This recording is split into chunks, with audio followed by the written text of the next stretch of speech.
Hi, Midway boys and girls. My name is Mrs. Brookman, and I will be reading Chapter 7 of Mr. Popper's Penguins. So, Chapter 7 is called Captain Cook Builds a Nest.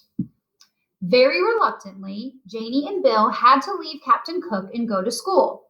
Mrs. Popper was busy in the kitchen, rather belatedly doing the breakfast dishes. And while she dimly realized that the penguin was going in and out of the refrigerator pretty frequently, she thought nothing of it at first. Meanwhile, Mr. Popper had abandoned his telephoning and was now busy shaving and making himself neat in honor of being the owner of such a splendid bird as Captain Cook. But the penguin, though thus neglected for the moment, was by no means idle. With the unusual excitement and having to go to market earlier than usual, Mrs. Popper had not yet got around to straightening the house. She was an excellent housekeeper. Still, with two children like Janie and Bill and a husband with such untidy ways, there is no denying the fact that she had to pick up the place rather frequently. Captain Cook was now attending to the picking up. Into the corners of every room he prowled and poked and pecked with a busy thoroughness. Into every closet he stared with his white circled eyes.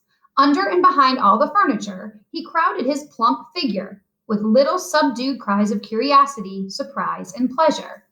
And each time he found what he seemed to be looking for, he picked it up in the black end of his red beak and carried it, waddling proudly on his wide pink feet into the kitchen and into the icebox. At last it occurred to Mrs. Popper to wonder what on earth the busy bird was up to. When she looked, she could only scream to Mr. Popper to come quickly and see what Captain Cook had done now.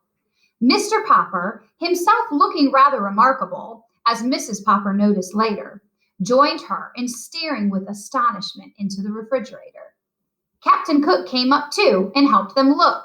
"Ork, ork," he said with triumph. Mrs. Popper laughed, and Mr. Popper gasped as they saw the result of Captain Cook's trips through the house. 2 spools of thread, 1 white chess bishop, and 6 pairs of a jigsaw puzzle. A teaspoon and a clothes box of safety matches, a radish, 2 pennies, a nickel, and a golf ball. 2 pencil stubs, 1 bent playing card, and a small ashtray.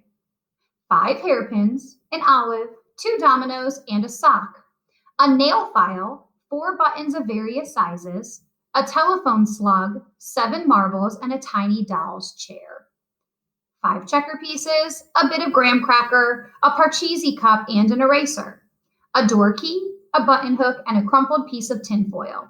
Half of a very old lemon, the head of a china doll, Mr. Popper's pipe, and a ginger ale cap. An ink bottle cork, 2 screws, and a belt buckle. 6 beads from a child's necklace, 5 building blocks, a darning egg, a bone, a small harmonica, and a partly consumed lollipop. 2 toothpaste lids, and a small red notebook. "I guess this is what you call the rookery," said Mr. Popper, only he couldn't find any stones to build his nest with. "Well," said Mrs. Popper, "those penguins may have a heathen ways at the South Pole, but I declare I think this one is going to be quite a help around this house."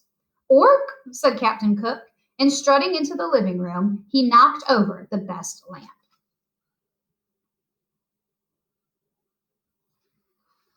"I think, Papa," said Mrs. Popper, "that you had better take Captain Cook outside for a little exercise." "Good gracious, but you're all dressed up. Why, you almost look like a penguin yourself." Mr. Popper had smoothed down his hair and shaved off his whiskers. Never again would Mrs. Popper have to reproach him for looking as wild as a lion. He had put on a white shirt with a white tie and white flannel trousers, and a pair of bright tan oxblood shoes. He had got out of the cedar chest his old black evening tailcoat.